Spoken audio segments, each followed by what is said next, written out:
Hello, students. I'm again back with part 2 of chapter number 5, the State Judiciary, the High Courts.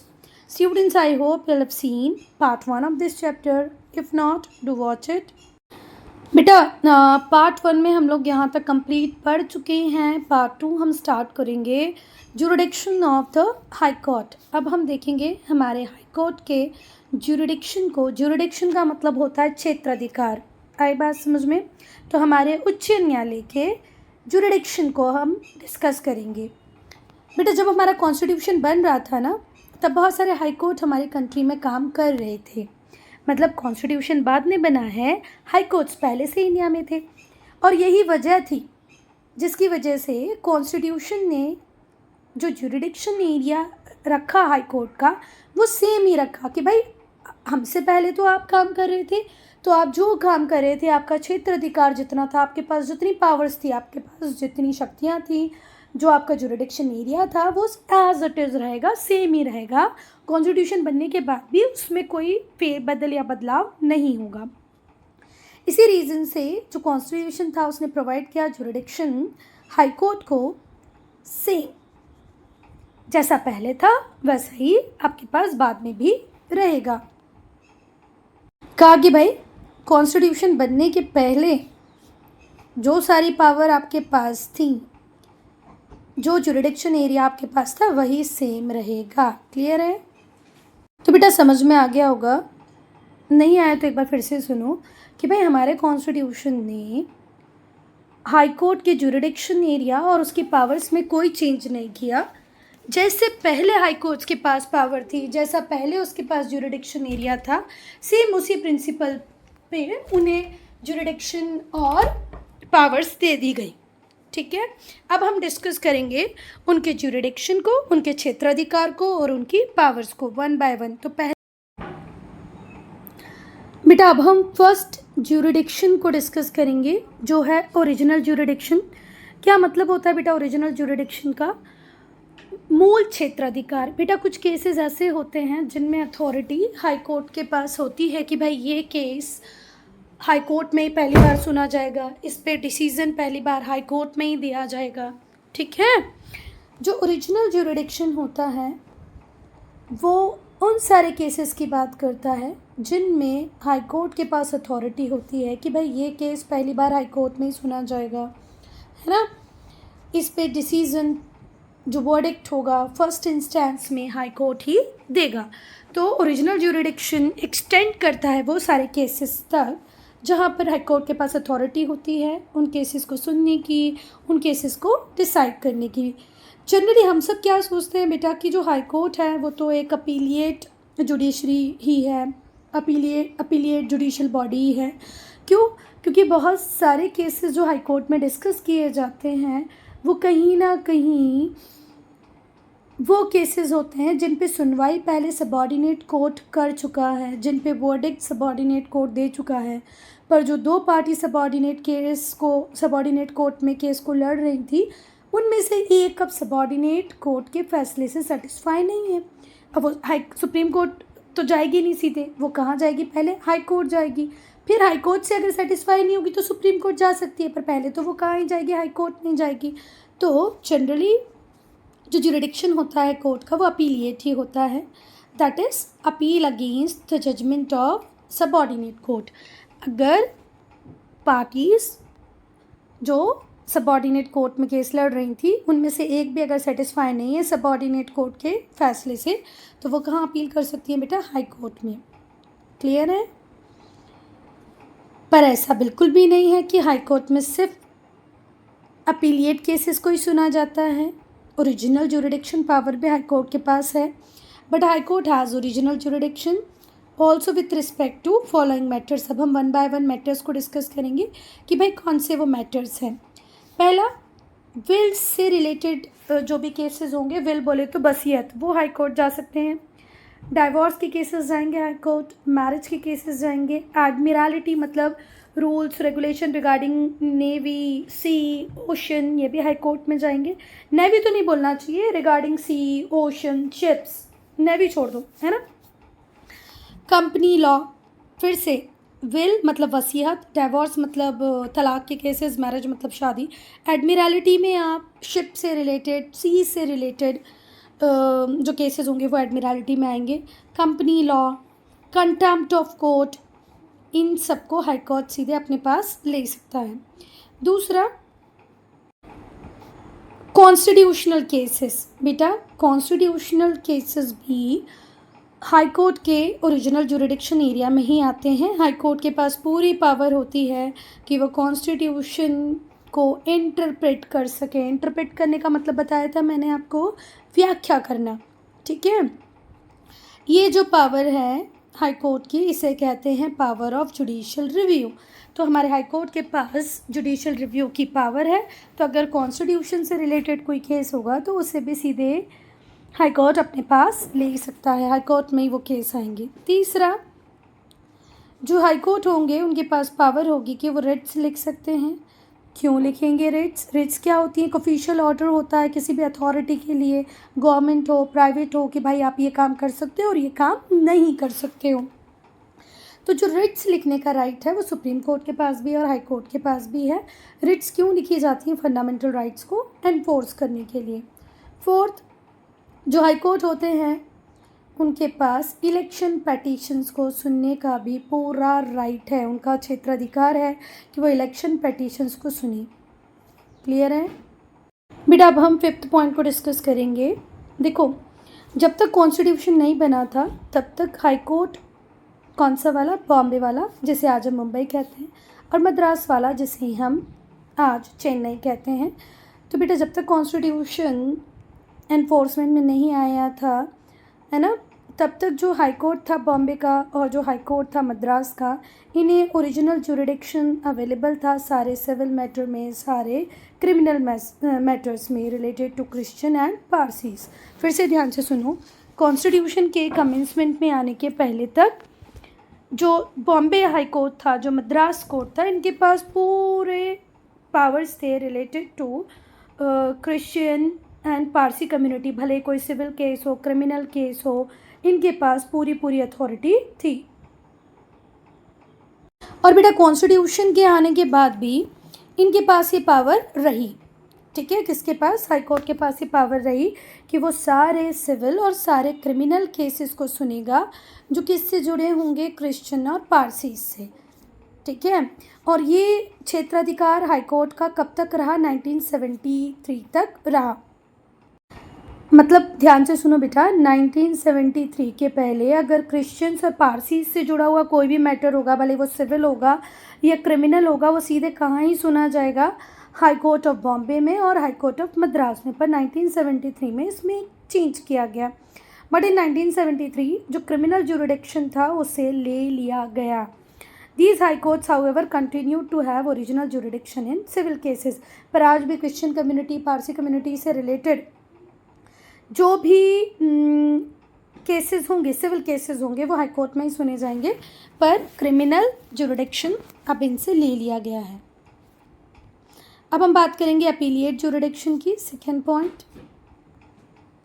बेटा अगर अब हम appellate jurisdiction की बात करें तो अपीलिएट जुरिडिक्शन जो है हाई कोर्ट का, वो दोनों केसेस पे चलता है, सिविल भी और क्रिमिनल भी, दोनों।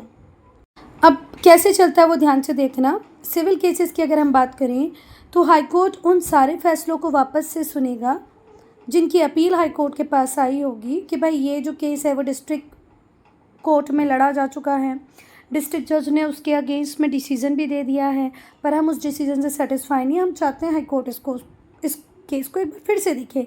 तो सिविल केसेस में हाई कोर्ट उन सारी अपील्स को हियर कर सकता है, सुन सकता है जो डिस्ट्रिक्ट जज के फैसले के अगेंस्ट में आई हो, उसके डिसीजंस के अगेंस्ट में आई हो। दूसरा, क्रिमिनल केसेस की अगर हम बात करें, अब बेटा जैसे सिविल केसेस में होता है कि आप सेटिस्फाई नहीं है लोअर कोर्ट के डिसीजन से, आप हाई कोर्ट में अपील कर दो, वैसे ही क्रिमिनल केसेस में भी होता है।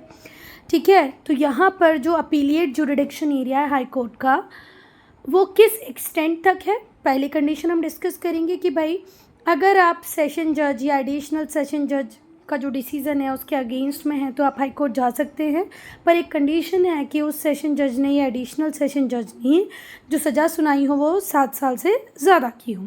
ठीक है, 7 साल से कम की होगी तो आप नहीं जा पाएंगे। फिर नेक्स्ट है, अगर फैसला असिस्टेंट सेशन जज ने सुनाया हो, चीफ मेट्रोपॉलिटन मैजिस्ट्रेट ने सुनाया हो या जुडिशियल मैजिस्ट्रेट ने सुनाया हो, ठीक है, तो वो फैसले जिनको किन्होंने दिया हो, असिस्टेंट सेशन जज ने दिया हो, चीफ मेट्रोपॉलिटन मैजिस्ट्रेट ने दिया हो या कोई और जुडिशियल मैजिस्ट्रेट ने दिया हो और आप उस फैसले के खिलाफ हो, तो आप हाई कोर्ट जा सकते हैं, पर सिर्फ और सिर्फ कब, जब सज़ा 4 साल से ज़्यादा की सुनाई हो। 4 साल से कम की होगी तो आप नहीं जा पाओगे। बेटा कुछ अपील्स ऐसी भी हाई कोर्ट में पहुंचती हैं जो किससे रिलेटेड होती हैं, लैंड रेवेन्यू से रिलेटेड होती हैं, ठीक है, against the orders of tribunals such as rent controller, state transport authority और लेबर ट्राइब्यूनल, ठीक है। कई बार ट्राइब्यूनल्स के अगेंस्ट में भी कंप्लेंट हाई कोर्ट में जा सकती हैं, केसेस हाई कोर्ट में जा सकते हैं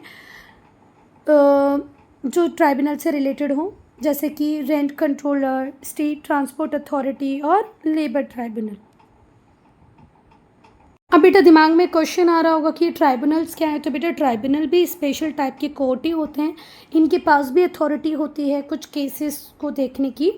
तो अगर आप ट्राइब्यूनल के फैसले से भी सेटिस्फाई नहीं हैं तो भी आप हाई कोर्ट जा सकते हैं।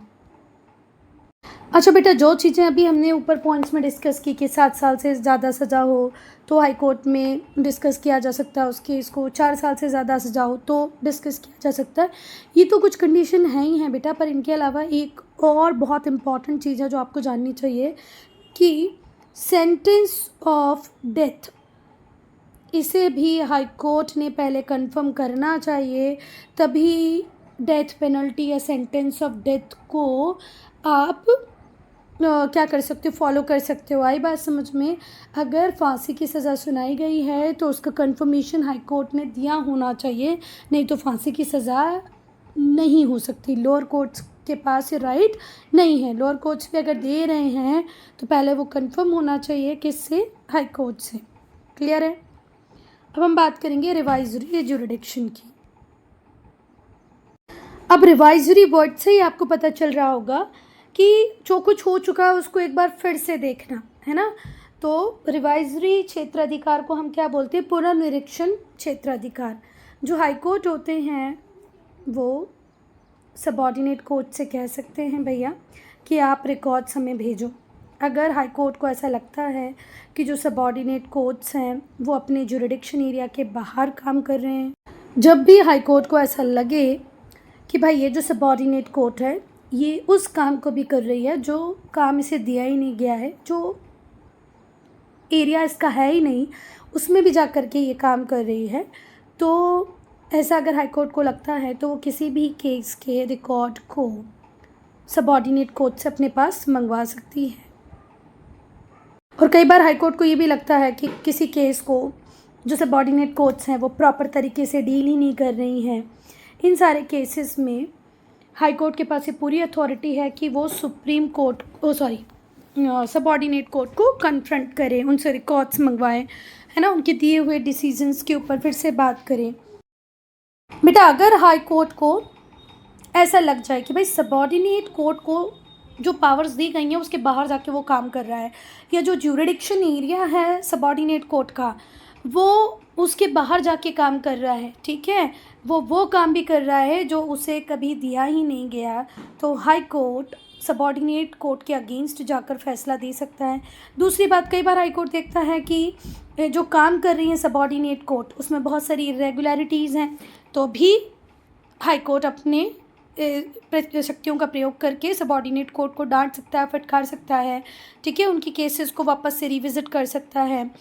अगर उच्च न्यायालय को लगता है कि जो अधीनस्थ न्यायालय हैं, जो लोअर कोर्ट्स हैं, वो अपने क्षेत्राधिकार का गलत प्रयोग कर रही हैं या अनियमितताएं, इरेगुलरिटीज़ से काम कर रही हैं, तो ऐसे मामलों में वो जैसा भी ठीक समझे वैसे ऑर्डर दे सकता है। और इसी को हम क्या कहते हैं, रिवाइजरी फंक्शन, कि भाई कोर्ट पे फैसला भी आ गया, सबऑर्डिनेट कोर्ट ने फैसला भी दे दिया, पर अगर हाई कोर्ट को बाद में ऐसा लगता है कि नहीं यार भाई ये जो काम सबऑर्डिनेट कोर्ट ने किया ये सही नहीं है, तो वो जैसा चाहे वैसा फैसला दे सकता है। इसे ही रिवाइजरी जुरिडिक्शन कहते हैं। दूसरे शब्दों में अगर हाई कोर्ट अच्छा, एक बात और सुन लो ध्यान से। यदि उच्च न्यायालय को, अगर हाई कोर्ट को ऐसा लगे कि भैया निश्चित रूप से यहाँ पर मिसकैरेज हुआ है जस्टिस का, जिस तरीके से जस्टिस को लेना चाहिए था, ठीक है, उस तरीके से ना लेकर के जस्टिस को तोड़ मड़ोड़ दिया गया है, न्याय को न्याय संगत नहीं रहने दिया है, तो भी हाई कोर्ट अपना काम कर सकती है। अगर हाई कोर्ट को ऐसा लगता है कि भैया जो नेचुरल प्रिंसिपल्स थे जस्टिस के, उनका वायलेशन हुआ है, तो भी हाई कोर्ट अपने हिसाब से जो डिसीज़न देना चाहे दे सकती है। वो सबॉर्डिनेट कोर्ट के फैसले को, वर्डिक्ट को भी साइड कर सकती है और एक न्यू जजमेंट दे सकती है। आई बात समझ में? अब बेटा ये टर्म बहुत इंपॉर्टेंट है, इसको ज़रा यहीं समझो। मिसकैरेज ऑफ जस्टिस का मतलब क्या होता है? अगर कोर्ट उस तरीके से फैसला ना दे पाए जिसका एक्सपेक्टेशंस हम रखते हैं, ठीक है, a failure of a court और judicial system to come to a just conclusion, सही कंक्लूजन पे ना आए, जो बेचारा क्या बोलते हैं हम, अरे जो अपराधी ना हो उसे सज़ा दे दी गई और जो अपराधी हो वो बाहर घूम रहा हो, तो ये तो गलत है। ठीक है, आप जो पर्सन गिल्टी है उसको सज़ा दो, जो पर्सन इनोसेंट है उसे छोड़ दो, ये आपका काम है। अगर आप इसका उल्टा करोगे कि भैया बेचारे मासूम को तो सज़ा मिल गई जिसने कुछ नहीं किया था, तो ये गलत है।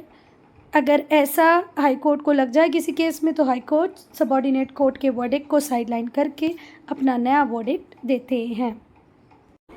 बेटा अब हम पढ़ेंगे एनफोर्समेंट ऑफ फंडामेंटल राइट्स, कि कैसे फंडामेंटल राइट्स को एनफोर्स कराया जाए, और रिट ज्यूरिडिक्शन क्या होता है, रिट क्षेत्राधिकार क्या होता है। बेटा ये जो वर्ड है ना एनफोर्समेंट, इसका मतलब होता है बाध्य करना, लागू कराना। तो फंडामेंटल राइट्स को लागू कैसे करा सकती है हमारी कोर्ट, सब हम वो पढ़ेंगे। जो हाई कोर्ट होता है उसके पास ये पावर है कि वो रिट लिख सकता है, रिट इशू कर सकता है, किसको एनफोर्स कराने के लिए, किसको लागू कराने के लिए, फंडामेंटल राइट्स को। और फॉर एनी अदर पर्पस, किसी और पर्पस से भी फंडामेंटल राइट्स को एनफोर्स कराने के लिए भी इन दोनों ही केसेस में हाई कोर्ट के पास पूरी पावर है कि वो रिट लिख सकता है। First, enforcement of fundamental rights. जितने भी हाई कोर्ट्स होते हैं उनके पास पावर होती है कि वो रिट लिख सकते हैं किसी भी पर्सन के लिए, किसी भी ऑफिशियल के लिए। रिट्स कंप्राइसेस द रिट्स ऑफ, देखो रिट्स कौन कौन सी होती हैं, हबीस कॉपस, मैंडेमस, प्रोहिबिशन, क्वा वारंटो, सर्टिरोरी। ये 5 टाइप के रिट हैं, हेबिस कॉपस, मैंडेमस, प्रोहिबिशन, क्वा वारंटो एंड सर्टिरोरी। ये जो रिट्स होती हैं इन्हें इशू किया जाता है किसके लिए, फंडामेंटल राइट को प्रोटेक्ट करने के लिए, और किसी दूसरे पर्पस से भी रिट लिखी जा सकती हैं। जो रिट है हबीस कॉर्पस की, उसका मतलब ये है कि भाई किसी भी व्यक्ति को अनलॉफुली पुलिस कस्टडी में नहीं रखा जा सकता। ठीक है, रिट ऑफ हबीस कॉर्पस क्या बोलती हैं कि भाई किसी भी व्यक्ति को आप प्रिजन में, पुलिस कस्टडी में अनलॉफुली नहीं रख सकते कि तुम्हें शक था कि उसने वो किया होगा, तुमने उठा के उसको जेल में डाल दिया, ऐसा नहीं हो सकता। ये रिट तब इशू की जा सकती है जब पर्सन को या किसी प्राइवेट इंडिविजुअल ने किसी व्यक्ति को डिटेन करके रख लिया हो, अपने कब्जे में करके रख लिया हो। ठीक है, ये जो रिट होती है ये तब इशू होती है where a person has been detained by a private individual. तो गवर्नमेंट अथॉरिटी पुलिस के लिए तो ये रिट इशू होगी, किसी प्राइवेट इंडिविजुअल के लिए भी ये रिट इशू की जा सकती है हाई कोर्ट के द्वारा। अगर किसी व्यक्ति को कोई प्राइवेट इंडिविजुअल भी डिटेन करके रख लेता है, अपने पास रख लेता है ना, गिरफ्तार करके या नज़रबंद करके, तो भी ये रिट इशू हो सकती है। जो हाई कोर्ट होते हैं वो कमांड करेंगे उस पर्सन को कि भाई जिस भी व्यक्ति को तुमने डिटेन किया है उसको लेके कोर्ट में आओ। अगर तुम्हारे डिटेंशन का कॉज सही है तो कोई बात नहीं, और नहीं इनसफिशिएंट लगेगा तो आपको अनकंडीशनली कोर्ट के कहने पे उसको रिलीज़ करना पड़ेगा। फिर से ध्यान से सुनो, तो एक बात अच्छे से याद रखना कि जो हबीस कॉर्पस है ये सिर्फ पुलिस कस्टडी के लिए नहीं होती है बेटा। ठीक है, ये हर उस व्यक्ति के लिए हैं जिसने किसी दूसरे व्यक्ति को डिटेन करके रखा हो, हिरासत में रखा हो, अपने कंट्रोल में रख लिया हो। ठीक है, हाई कोर्ट कमांड करता है उस व्यक्ति को कि भैया जो भी पर्सन जिसको भी आपने डिटेन किया उसको कोर्ट में लेके आओ। अगर आपके डिटेंशन का कॉज हमें सही लगता है तो कोई दिक्कत ही नहीं है, तो भी आपको एक सीधा रूट अपनाना पड़ेगा, उसके खिलाफ़ कंप्लेंट करो, फिर पुलिस एक्शन लेगी। और इनसफिशिएंट लगता है कोर्ट को तो आपको उसको अनकंडीशनली रिलीज़ करना ही होगा।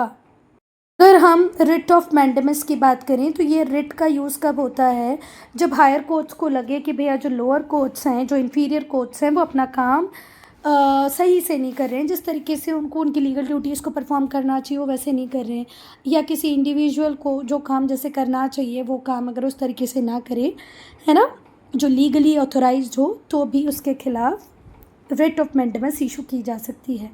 अगर हम नेचर और स्कोप की बात करें अदर रिट्स की, जैसे सर्टियोरिटी या को वारंटो, तो हमने ऑलरेडी इन्हें मेंशन किया है चैप्टर 4 में, जो सुप्रीम कोर्ट से डील करता है। हमने चैप्टर 4 को डिस्कस किया था बेटा, जिसमें हमने सुप्रीम कोर्ट को पढ़ा था। तो सुप्रीम कोर्ट में हमने writ of certiorari, writ of quo warranto दोनों को पढ़ा है, तो वहाँ जाके इसको पढ़ लें। अब बेटा बहुत ध्यान से सुनना कि रिट्स अदर पर्पसेस के लिए भी यूज़ की जा सकती हैं हाई कोर्ट द्वारा। ये बिल्कुल ध्यान से आप नोट कर लो कि जो रिट ज्यूरिडिक्शन है ये हाई कोर्ट का ज़्यादा वाइडर है as compare to supreme court. अगर पूछा जाएगा रिट्स के रिगार्ड में ज़्यादा वाइडर रिट्स किसके पास अवेलेबल हैं, तो ज़्यादा वाइडर रिट्स अवेलेबल हैं हाई कोर्ट के पास, सुप्रीम कोर्ट से भी ज़्यादा। जो रिट ज्यूरिडिक्शन है सुप्रीम कोर्ट का वो सिर्फ फंडामेंटल राइट्स तक ही लिमिटेड है।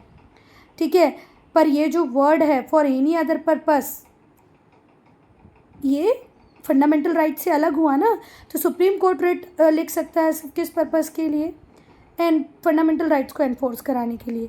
पर ये जो वर्ड है फॉर एनी अदर पर्पस, ये हाई कोर्ट को अलाउ करता है कि भाई आप रिट इशू करो अदर पर्पसेस के लिए, भले ही वो फंडामेंटल राइट हो या फंडामेंटल राइट नहीं हो। कोई भी लीगल राइट को भी एनफोर्स कराने के लिए, फंडामेंटल राइट को एनफोर्स कराने के लिए तो सुप्रीम कोर्ट हाई कोर्ट दोनों ही लिखते हैं, पर हाई कोर्ट के पास ये राइट है कि कोई भी अदर और भी लीगल राइट सफ़र कर रहा हो तो उसके लिए भी हाई कोर्ट रिट लिख सकते हैं। अब हम पढ़ेंगे high court is a court of record. जो हाई कोर्ट है उसे कोर्ट ऑफ रिकॉर्ड कहते हैं। यहाँ पर जो भी केसेस लड़े जाते हैं, जो भी हियरिंग्स होती हैं, जो भी सुनवाई होती है, उन्हें प्रॉपर रिकॉर्ड करके रखा जाता है। अब बेटा हम डिस्कस करेंगे रूल ऑफ लॉ को। तो रूल ऑफ लॉ का मतलब क्या होता है, यहाँ पर रूल ऑफ लॉ की अगर हम बात करें तो इसका मतलब ये होगा सुप्रीमेसी ऑफ लॉ, कानून सबसे ऊपर है। ये कहता है कि किसी भी व्यक्ति को जब तक हम दंड नहीं दे सकते, उसको, उसके गुड्स को, उसकी बॉडी को, जब तक उसने किसी कानून को ना तोड़ा हो जो कोर्ट ऑफ लैंड में एस्टेब्लिश हो। ठीक है, हमारे संविधान में जो नियम, जो कानून लिखे गए हैं, अगर कोई व्यक्ति उन्हें तोड़ता है तभी उसे सज़ा दी जा सकती है। Rule of law is the basis of administration of justice. Rule of law ही क्या है, बेस है, आधार है किसका, एडमिनिस्ट्रेशन ऑफ जस्टिस के। On which constitution lay emphasis, जिन पे संविधान ने भी जोर दिया है। कॉन्स्टिट्यूशन ज़्यादा से ज़्यादा पावर देता है हाई कोर्ट को, सुप्रीम कोर्ट को, कि भाई आपको रूल ऑफ लॉ को प्रिजर्व करके रखना है। बेटा सिंपल सा समझो तो रूल ऑफ लॉ का मतलब क्या होता है कि कोई भी व्यक्ति कानून से ऊपर नहीं है। ठीक है, कानून सबसे ऊपर है। दूसरा, अगर हम इस वर्ड की बात करें रूल ऑफ लॉ को की, तो कॉन्स्टिट्यूशन में कहीं भी इस वर्ड को प्रॉपरली डिफाइन नहीं किया गया है। सिंपल सा समझो, इसमें ये बात कही गई है कि भाई आप किसी भी व्यक्ति को ऐसे ही तकलीफ नहीं दे सकते, ऐसे ही मार नहीं सकते, कब तक, जब तक उसने किसी कानून को नहीं तोड़ा हो। ठीक है, और उसने कानून को तोड़ा है नहीं तोड़ा है ये कोर्ट में डिसाइड ना हो जाए। हमारे कॉन्स्टिट्यूशन ने हाई कोर्ट, सुप्रीम कोर्ट को वाइड रेंज ऑफ पावर दी है कि भाई आप रूल ऑफ लॉ को प्रिजर्व करके रखें। देखो हम किस पैराग्राफ को पढ़ रहे थे बेटा, इस पैराग्राफ को पढ़ रहे थे, तो हमने यहाँ पर क्या पढ़ा था कि जो हाई कोर्ट होते हैं वो गार्जियन होते हैं, इंटरप्रेटर होते हैं किसके, कॉन्स्टिट्यूशन के। सुप्रीम कोर्ट की तरह हाई कोर्ट भी जुडिशल रिव्यू की पावर को एक्सरसाइज कर सकते हैं, जज कर सकते हैं किसी भी लॉ की वैलिडिटी को, and the orders passed by और issued by executive officials. Executive officials ने जो भी ऑर्डर दिया वो भी लीगली वैलिड है नहीं है, ये भी सुप्रीम कोर्ट, हाई कोर्ट दे सकते हैं। अगर हाई कोर्ट को ऐसा लगता है कि पर्टिकुलर लॉ या एग्जीक्यूटिव ने जो भी कोई ऑर्डर दिया है ये कॉन्स्टिट्यूशन के प्रोविज़न के बाहर है, तो वो उसे नल एंड वॉइड घोषित कर सकते हैं। नल एंड वॉइड का मतलब अब इसका कोई एग्जिस्टेंस, कोई मतलब ही नहीं है। सुप्रीम कोर्ट की तरह हाई कोर्ट भी है, उसने भी बहुत सारे फैसले ऐसे दिए हैं जो कई बार सेंट्रल गवर्नमेंट और कई बार स्टेट गवर्नमेंट के फैसलों के खिलाफ रहे हैं। सच में सुप्रीम कोर्ट की तरह ही इंडिया में हाई कोर्ट जो उनके पास भी पावर है कि वो एग्जामाइन कर पाएँ डिसीजंस की वैलिडिटी को and orders of the union and state government. Union government ने, स्टेट गवर्नमेंट ने जो ऑर्डर दिए हैं उनको चेक करें। पहला देखो, जो आंध्र प्रदेश हाई कोर्ट था उसने 28 मई 2012 को क्वेस्ट किया 4.5% reservation for minorities in central educational institution like IIT। Andhra Pradesh high court ने इस बात के लिए मना कर दिया कि भैया यहाँ पर कोई बेस ही नहीं बनता है, किस बेसिस पे हम 4.5% का रिजर्वेशन माइनॉरिटीज़ को दे रहे हैं। ठीक है, सेंट्रल गवर्नमेंट के फैसले पे रोक लगाने का काम किसने किया? आंध्र प्रदेश हाई कोर्ट ने। और फिर कोर्ट ने कहा कि कॉन्स्टिट्यूशन ऑफ इंडिया ने कभी भी रिजर्वेशन रिलीजियस कम्युनिटीज़ के हिसाब से नहीं दिया है। ठीक है, माइनॉरिटी को 4.5% रिजर्वेशन देने के बाद जब सेंट्रल गवर्नमेंट ने की, तो आंध्र प्रदेश हाई कोर्ट ने पूछा कि भाई किस बेसिस पे आप ये कर रहे हो? क्या हमारे कॉन्स्टिट्यूशन में कहीं लिखा है कि रिलीजियस कम्युनिटीज़ के हिसाब से उनको फेवर देने के लिए हम रिजर्वेशन देंगे? धर्म के नाम पर तो हम किसी को रिजर्वेशन दे ही नहीं रहे हैं। क्लियर है? नेक्स्ट, ब्लू लाइन बसेस जो दिल्ली में चलती थी उन्हें ग्रेजुअली विड्रॉ कर लिया गया रोड से, क्योंकि ये जो बसेस थी ये इम्प्रॉपरली मूव करती थी, बहुत सारे लोगों को रोड पे मार देती हैं। बस ऑपरेटर ने प्लीड किया कि भैया अगर तुम ये ब्लू बस को हटा लोगे तो हमारी लाइवलीहुड, हमारी जीविका तो ख़त्म हो जाएगी। तो दिल्ली हाई कोर्ट ने कहा कि भैया right to life is more important. ठीक है, तुम्हारे बिजनेस से ज़्यादा हमारे लिए क्या है? राइट टू लाइफ इम्पॉर्टेंट है। क्लियर है? तो दिल्ली हाई कोर्ट ने मार्च 2011 को कहा the road users right to life was more precious than bus operators. ठीक है, राइट टू लाइफ, जीवन जीने का जो अधिकार है वो ज़्यादा इम्पॉर्टेंट है as compare to bus operator के बिजनेस करने से ज़्यादा। ठीक है, बस वाले अपना बिजनेस कर पा रहे नहीं कर पा रहे हैं ज़्यादा इंपॉर्टेंट नहीं है, पर जो रोड को यूज़ कर रहे हैं उनके लिए राइट टू लाइफ बहुत ज़्यादा इंपॉर्टेंट है। भाई राइट टू लाइफ वैसे भी इंपॉर्टेंट है। कैसे कोई व्यक्ति बस से कुचलता चला जाए और फिर ये बोले भाई ये तो मेरी जीविका है? गलत है। 15 मार्च 2022 में कर्नाटका हाई कोर्ट ने भी हिजाब के अगेंस्ट में बात की और कहा है कि कुरान में कहीं पर भी हिजाब का जिक्र नहीं मिलता है, इसलिए कर्नाटका गवर्नमेंट के पास पूरा राइट है वो डिटरमाइन करे स्टूडेंट्स क्लास में क्या पहन के आएंगे, क्या नहीं पहनेंगे। स्टूडेंट्स हिजाब पहनेंगे नहीं पहनेंगे ये कौन डिसाइड करेगी? कर्नाटका की government, because there is no return proof is there that हिजाब होना ही चाहिए। ठीक है, इस्लामिक रूल, कुरान, कहीं पर भी हिजाब का जिक्र नहीं है। तो यहाँ पर कर्नाटका हाई कोर्ट की बात हुई। मार्च 2020 में इलाहाबाद हाई कोर्ट ने बेल दे दी 3 कश्मीरी स्टूडेंट्स को, क्या कहकर कि भाई ऐसी बात नहीं है। अब बेटा हम डिस्कस करेंगे रूल ऑफ लॉ को। तो रूल ऑफ लॉ का मतलब क्या होता है? यहाँ पर रूल ऑफ लॉ की अगर हम बात करें तो इसका मतलब ये होगा सुप्रीमेसी ऑफ लॉ, कानून सबसे ऊपर है। ये कहता है कि किसी भी व्यक्ति को जब तक हम दंड नहीं दे सकते उसको, उसके गुड्स को, उसकी बॉडी को, जब तक उसने किसी कानून को ना तोड़ा हो जो कोर्ट ऑफ लैंड में एस्टेब्लिश हो। ठीक है, हमारे संविधान में जो नियम, जो कानून लिखे गए हैं, अगर कोई व्यक्ति उन्हें तोड़ता है तभी उसे सज़ा दी जा सकती है। Rule of law is the basis of administration of justice. Rule of law ही क्या है? बेस है, आधार है किसका? एडमिनिस्ट्रेशन ऑफ जस्टिस के। On which constitution lay emphasis, जिन पे संविधान ने भी जोर दिया है। कॉन्स्टिट्यूशन ज़्यादा से ज़्यादा पावर देता है हाई कोर्ट को, सुप्रीम कोर्ट को, कि भाई आपको रूल ऑफ लॉ को प्रिजर्व करके रखना है। बेटा सिंपल सा समझो तो रूल ऑफ लॉ का मतलब क्या होता है कि कोई भी व्यक्ति कानून से ऊपर नहीं है। ठीक है, कानून सबसे ऊपर है। दूसरा, अगर हम इस वर्ड की बात करें रूल ऑफ लॉ को की, तो कॉन्स्टिट्यूशन में कहीं भी इस वर्ड को प्रॉपरली डिफाइन नहीं किया गया है। सिंपल सा समझो, इसमें ये बात कही गई है कि भाई आप किसी भी व्यक्ति को ऐसे ही तकलीफ नहीं दे सकते, ऐसे ही मार नहीं सकते, कब तक, जब तक उसने किसी कानून को नहीं तोड़ा हो, ठीक है। और उसने कानून को तोड़ा है नहीं तोड़ा है ये कोर्ट में डिसाइड ना हो जाए। हमारे कॉन्स्टिट्यूशन ने हाई कोर्ट, सुप्रीम कोर्ट को वाइड रेंज ऑफ पावर दी है कि भाई आप रूल ऑफ लॉ को प्रिजर्व करके रखें। देखो हम किस पैराग्राफ को पढ़ रहे थे बेटा, इस पैराग्राफ को पढ़ रहे थे, तो हमने यहाँ पर क्या पढ़ा था कि जो हाई कोर्ट होते हैं वो गार्जियन होते हैं, इंटरप्रेटर होते हैं किसके, कॉन्स्टिट्यूशन के। सुप्रीम कोर्ट की तरह हाई कोर्ट भी जुडिशल रिव्यू की पावर को एक्सरसाइज कर सकते हैं, जज कर सकते हैं किसी भी लॉ की वैलिडिटी को, and the orders passed by और इशूड बाय एग्जीक्यूटिव ऑफिशियल्स ने जो भी ऑर्डर दिया वो भी लीगली वैलिड है नहीं है, ये भी सुप्रीम कोर्ट, हाई कोर्ट दे सकते हैं। अगर हाई कोर्ट को ऐसा लगता है कि पर्टिकुलर लॉ या एग्जीक्यूटिव ने जो भी कोई ऑर्डर दिया है ये कॉन्स्टिट्यूशन के प्रोविजन के बाहर है, तो वो उसे नल एंड वॉइड घोषित कर सकते हैं। नल एंड वॉइड का मतलब अब इसका कोई एग्जिस्टेंस, कोई मतलब ही नहीं है।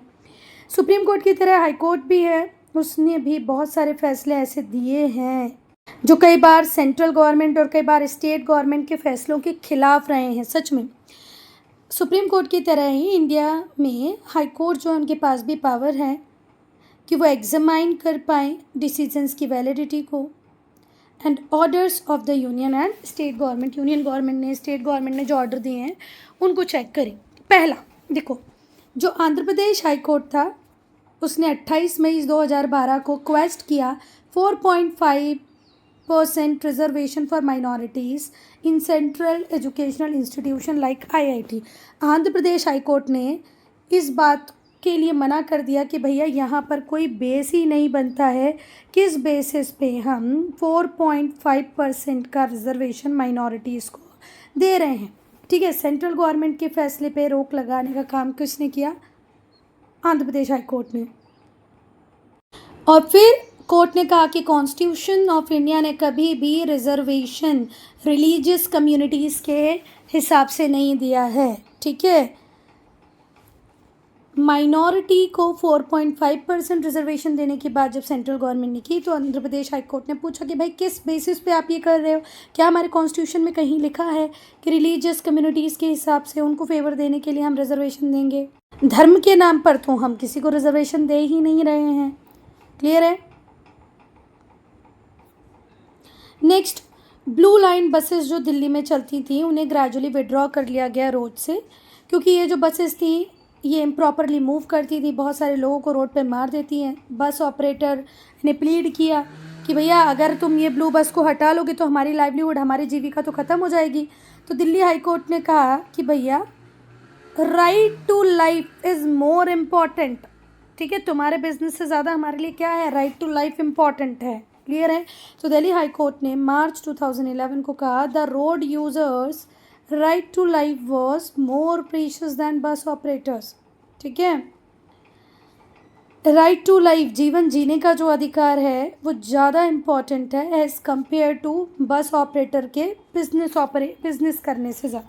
ठीक है, बस वाले अपना बिजनेस कर पा रहे नहीं कर पा रहे हैं ज़्यादा इंपॉर्टेंट नहीं है, पर जो रोड को यूज़ कर रहे हैं उनके लिए राइट टू लाइफ बहुत ज़्यादा इंपॉर्टेंट है। भाई राइट टू लाइफ वैसे भी इंपॉर्टेंट है, कैसे कोई व्यक्ति बस से कुचलता चला जाए और फिर ये बोले भाई ये तो मेरी जीविका है? गलत है। 15 मार्च 2022 में कर्नाटका हाई कोर्ट ने भी हिजाब के अगेंस्ट में बात की और कहा है कि कुरान में कहीं पर भी हिजाब का जिक्र नहीं मिलता है, इसलिए कर्नाटका गवर्नमेंट के पास पूरा राइट है वो डिटरमाइन करे स्टूडेंट्स क्लास में क्या पहन के आएंगे, क्या नहीं पहनेंगे। स्टूडेंट्स हिजाब पहनेंगे नहीं पहनेंगे ये कौन डिसाइड करेगी? कर्नाटका की government, because there is no return proof is there that हिजाब होना ही चाहिए। ठीक है, इस्लामिक रूल, कुरान, कहीं पर भी हिजाब का जिक्र नहीं है। तो यहाँ पर करना ये बहुत ही बढ़िया है, ज़रा ध्यान से सुनना है ना। मार्च 2022 में इलाहाबाद हाई कोर्ट ने एक बहुत ही बढ़िया जजमेंट दिया। सच में मुझे तो बहुत ही अच्छा लगा है जजमेंट। उन्होंने 3 कश्मीरी स्टूडेंट्स को बेल दे दी। क्या कहकर कि भाई ये जो स्लोगन दे रहे हैं, इनके स्लोगन देने से कौन सा हमारा बुरा हो जाएगा? अगर ये पाकिस्तान के फेवर में, इंडिया के अगेंस्ट में अगर स्लोगन दे भी रहे हैं तो देने दो ना। हमारी कंट्री की नींव क्या इतनी हल्की है कि इनके 2-4 स्लोगन से हम हिल जाएंगे? बिल्कुल भी नहीं। दे वर चार्ज विद सेडिशन, इन्हें सेडिशन के चार्ज में गिरफ्तार किया गया था। ये स्टेट गवर्नमेंट को क्या कर रहे थे, अपोज कर रहे थे, क्योंकि इन्होंने प्रो पाकिस्तानी स्लोगन दिए T20 वर्ल्ड कप के टाइम पे। कब? 2021 में। इलाहाबाद हाई कोर्ट ने कहा कि भाई क्या हमारे इंडिया की यूनिटी इतनी कमज़ोर है जो बैंड हो जाएगी, मुड़ जाएगी, जरा सी हवा आएगी उसकी वजह से? ऐसा नहीं है बेटा। तो ये एम्प्टी स्लोगन इनको बोलने दो, कुछ फ़र्क नहीं पड़ता इनके बोलने से, इन्हें छोड़ दो, बोलो बोलो और जितना बोलना है बोलो। Power to determine the validity of central law. 42nd amendment जब हुआ हमारे कॉन्स्टिट्यूशन में 1976 में, यहाँ पर हाई कोर्ट से ये पावर छीन ली गई कि आप सेंट्रल गवर्नमेंट द्वारा बनाए गए किसी भी लॉ की वैलिडिटी को डिटरमाइन नहीं करेंगे। But the 44th amendment act in 1978 removed this restrictions. पहले देखो देखो देखो ध्यान से देखो, फिर से पढ़ लेते हैं हम। Power to determine the validity of central law. Central law की वैलिडिटी डिटरमाइन करेगा कि नहीं करेगा हाई कोर्ट? तो जब 42nd अमेंडमेंट आए 1976 में, तो हाई कोर्ट से पावर छीन ली गई कि भाई आप कंसर्न अथॉरिटी नहीं है, आप सेंट्रल लॉ की वैलिडिटी को डिटरमाइन नहीं करेंगे। पर फिर 44th अमेंडमेंट हुआ 1978 में, उसने इस रिस्ट्रिक्शन को हटा लिया। So student, I am ending this video here only. If you have any doubt, any problem, do right in comment section. और ये वाला जो टॉपिक है वो इस साल रिलेटेड है।